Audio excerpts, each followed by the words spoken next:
Hello everyone, welcome to my channel. I hope everyone is having a wonderful day. Before starting the video, please hit the subscribe, now this start video. As fans of The Young and the Restless, Y&R, brace themselves for the explosive events of Wednesday, January 29, the latest spoilers reveal that intense confrontations and shocking revelations are about to unfold. The central focus of this episode revolves around the sinister Ian Ward, Ray Wise, whose actions set the stage for a bloody showdown at the Newman Ranch. With tensions running high and multiple lives at risk, the stakes couldn't be higher. In this dramatic episode, Ian finds himself with the upper hand, having taken control of the situation after seizing a gun from one of Victor Newman's, Eric Braden's security guards. Now Ian is in the driver's seat, and he's ready to push the Newmans to the edge. Victor, Nikki, Melody Thomas Scott, Nick, Joshua Morrow, and Michael Baldwin, Christian Leblance, all become pawns in Ian's cruel game, as he revels in the chaos he's created. Let's dive deeper into the spoilers for January 29 and explore the thrilling twists and turns that are about to take place in this action-packed episode. After taking the gun from Victor's security guard, Ian Ward proves just how much power he holds in this dangerous game. The control he has over the situation gives him the ability to manipulate everyone around him. It's clear that Ian has been planning this moment for a while, and now, with the weapon in hand, he is ready to show the Newmans just how far he's willing to go to get what he wants. Victor, who has always prided himself on his ability to remain calm under pressure, now finds himself in a vulnerable position. Ian has managed to get the upper hand, and it's unclear how the Newman patriarch will react. Will he fight back and risk everyone's safety, or will he try to reason with Ian in hopes of de-escalating the situation? One thing is certain. Victor will not go down without a fight. He has faced numerous enemies over the years, and he's not about to let Ian walk away victorious. But as the tension rises, the question remains, will he be able to protect his family in the process? While Victor is at the forefront of the conflict, Nikki's role in this unfolding drama is equally significant. In one of the most horrifying moments of the episode, Nikki makes a shocking discovery that sends chills down her spine. As Ian holds Victor, Nick, and Michael hostage, Nikki, who had been upstairs, is called into the living room to witness the chaos firsthand. The sight of Ian pointing a gun at her loved ones is enough to send Nikki into a state of shock. As a mother and wife, Nikki has always done her best to protect her family from harm, but this time the danger is more immediate than ever. The emotional toll on Nikki will be immense, and it's unclear whether she will be able to hold herself together in such a high-stakes situation. The tension between Nikki and Ian will only intensify as the episode progresses. Ian's malicious delight in tormenting Nikki's family will be evident, and viewers will be left on the edge of their seats, wondering just how far he's willing to go. With Nikki now fully aware of the grave danger her family is in, how will she react? Will she find a way to outsmart Ian, or will she be forced to watch helplessly as the situation escalates? In the heat of the moment, Victor makes a powerful promise to his family. He will do whatever it takes to protect them from Ian. This vow to safeguard his loved ones will come to a head in the form of a physical confrontation between Victor and Ian. The battle for control of the weapon will be intense, and it's clear that Victor is willing to put himself in harm's way to stop Ian's reign of terror. While the fight rages on, Ian's fate becomes more uncertain. As Victor struggles to gain control of the gun, it's possible that a bloody outcome awaits Ian. This would mark the end of his reign of terror on the Newman family, but the question remains, will he survive long enough to reveal any critical information? The situation becomes even more complex when EMTs are called to the scene after the gunfight. Ian's bloodied state suggests that the conflict has taken a deadly turn. As paramedics rush to stabilize Ian, the Newmans are left grappling with the aftermath of the violent encounter.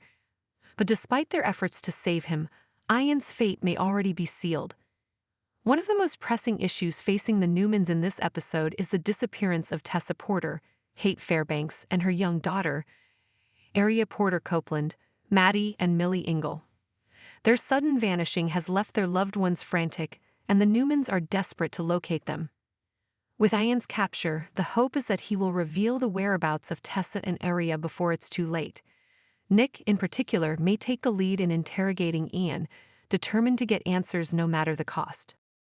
Before it came to light, At Il Giardino, Jack tried to lighten the mood during his conversation with Poppy, but it was clear that the tension between her and Lai weighed heavily on them both.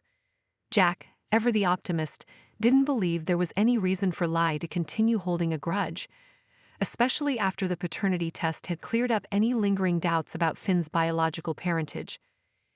Jack reminded Poppy of how much she had done for Finn, especially during his college years when she had taken him under her wing, providing him with support and stability.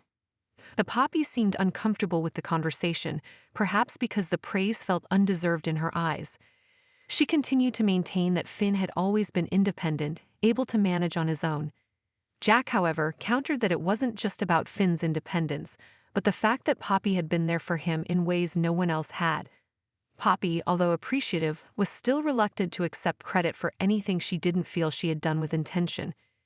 As the conversation shifted to Luna's biological father, Jack pressed Poppy for answers.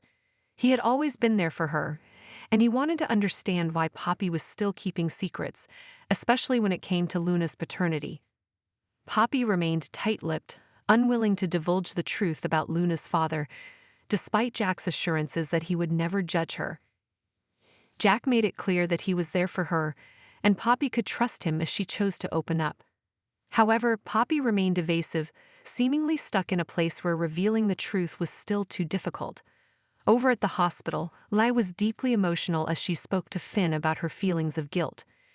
She admitted that she had carried a heavy burden, harboring resentment toward Poppy for things that weren't her fault. Lai regretted accusing Poppy of things she never did, and she acknowledged that Poppy had always been there for Finn, even if she hadn't shown it in the most obvious ways. Finn, ever the supportive son, reassured Lai that he didn't blame her, but he couldn't help but wish that she had trusted him with her concerns earlier. If she had spoken up sooner about her suspicions, Finn felt that he could have eased her fears and put them to rest. Lai, however, was stuck in her own guilt, unable to shake the belief that she had failed Finn in some way by standing in the way of his relationship with Poppy and Luna.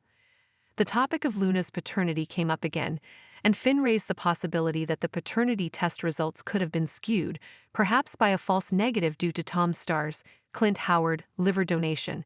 He speculated that they could rerun the test, but Lai was insistent that the results were conclusive and there was no need for further testing. Still, the seed of doubt was planted in Finn's mind. Could Luna's biological father still be out there? Finn couldn't shake the thought that there might be more to the situation than they knew. After their emotional conversation, Finn found himself alone, deep in thought. His mind raced as he processed everything he had learned. He replayed the results of the paternity tests in his head, remembering each father candidate who had been ruled out. Despite the negative results, Finn couldn't dismiss the nagging feeling that Luna might be his daughter. What if the tests had been wrong? What if there was something they missed? Finn's internal turmoil grew as he considered the possibility that Luna might be his child after all. This growing suspicion left Finn in a state of anxiety, unsure of what steps to take next. Should he confront Poppy and lie? Should he seek out more tests or new information? The questions continued to swirl in his mind, and the weight of the potential revelation only deepened. On the other side of town, Luna was grappling with her own questions about her father. In a flashback, she recalled a conversation with Poppy in which she had pressed her mother about her dad. Poppy had been visibly uneasy, giving Luna the impression that there was a secret being hidden. Luna had even asked her mother if the truth was some kind of buried family secret, but Poppy's response only heightened her curiosity. Luna was more determined than ever to uncover the truth about her biological father. The more she thought about it, the more questions she had. Could it be possible that the man she had always assumed was not her father was actually someone else entirely? As the episode ended, the bold and the beautiful set the stage for a major revelation that would leave both Finn and Luna stunned. The truth about Luna's paternity was slowly coming to the surface, and fans could feel the impending shockwaves that would reverberate through the entire Forrester and Finnegan families.